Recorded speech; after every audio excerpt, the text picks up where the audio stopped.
నరసరావుపేట మండలం జొన్నలగడ్డ పంట పొలాల్లో కల్లాల వద్ద రైతులు పండించిన మొక్కజొన్నకు ప్రభుత్వం ప్రకటించిన గిట్టుబాటు ధర 2,400 రూపాయలు కేటాయించాలని, పంటలు నిలువ చేసుకోవడానికి కూడా కేంద్రాలు ఏర్పాటు చేయాలని రైతులు, ప్రజా సంఘాల నాయకులు ఆందోళన చేశారు. ఈ సందర్భంగా రైతులతో పాటు పీడీఎం నాయకులు నల్లపాటి రామారావు మాట్లాడుతూ, తెలంగాణ రాష్ట్రంలో ఆ రాష్ట్ర ప్రభుత్వం క్వింటా 2,400 చొప్పున కొనుగోలు చేస్తుందని, ఇక్కడ కూడా క్వింటా 2,400కి కొనుగోలు అయ్యేలాగా ప్రభుత్వం బాధ్యత తీసుకోవాలని, కొనుగోలు కేంద్రాలను ప్రభుత్వం ఏర్పాటు చేయాలని, పంటలను నిల్వ చేసుకోవడానికి కేంద్రాలు ఏర్పాటు చేయాలని డిమాండ్ చేశారు.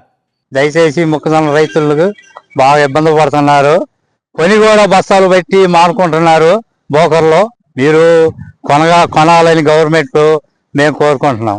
దేశానికి అన్నం పెట్టే వాళ్ళు రైతన్నులేనని మరి కేంద్రంలోని మరి నరేంద్ర మోడీ గారు, ఇక్కడ ఉన్న చంద్రబాబు నాయుడు గారు మాట్లాడుతున్నారు. పక్క రాష్ట్రంలో తెలంగాణలో ప్రభుత్వం ధర ప్రకారం 2,400 మొక్కజొన్న కొనుగోలు కేంద్రాలు తెరిచి మరి మద్దతు ధర ఇచ్చి రైతులు ఆదుకుంటున్నారు. మరి ఇక్కడ ఉన్న చంద్రబాబు నాయుడు గారు కానీ, అదేవిధంగా ఎంపీలు కానీ, ఎమ్మెల్యేలు కానీ మరి రాష్ట్ర ప్రభుత్వం నిర్ణయించిన ధరకు 2,400కు కొనుగోలు చేయాలని, వెంటనే కొనుగోలు కేంద్రాలు తెరిచి రైతుల్లో దాదాపు కింటాకు 700 రూపాయలు నష్టపోతున్నారు. నష్టపోకుండా చూడాలని కూడా ఈ సందర్భంగా మేము తెలియజేస్తున్నాం. మనం ప్రస్తుతం నరసాపేట మండలం జొన్నలగడ్డ రైతులు మొక్కజొన్న వేసినటువంటి మొక్కజొన్న కేంద్రం పంట పొలాలలో వాళ్ళు నిల్వ చేసుకున్నటువంటి పరిస్థితి. ఒకవైపు మబ్బులు పడుతూ ఉన్నాయి, మరి వర్షాలు పడితే ఇవన్నీ కూడా నష్టపోయే పరిస్థితి ఉంది.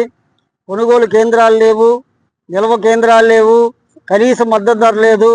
ఇలా రైతులు త్రిశంకు స్వర్గంలో ఉన్న పరిస్థితి ఉంది. కాబట్టి రాష్ట్ర ప్రభుత్వం కనీస మద్దతు ధర 2,400 ప్రకటించినప్పటికీ అది అమలు కావట్లా. మధ్యలో ఉన్న దళారులు 1,700 మాత్రమే చెల్లిస్తాము మీరు అమ్మితే అని చెప్పేసి అంటూ ఉన్నారు. వీళ్ళు పురుగు మందులకి, ఎరువులకి పెద్ద ఎత్తున పెట్టుబడులు పెట్టున్నారు. మరి కనీసమైనటువంటి మద్దతు ధర రాబోతే రైతులు చాలా నష్టపోతారు. అందువలన ప్రభుత్వం వెంటనే కనీస మద్దతు ధర వాళ్ళు ప్రకటించిన 2,400 రూపాయలు కొనుగోలు కేంద్రాలు ఏర్పాటు చేసి కొనుగోలు చేయాలని,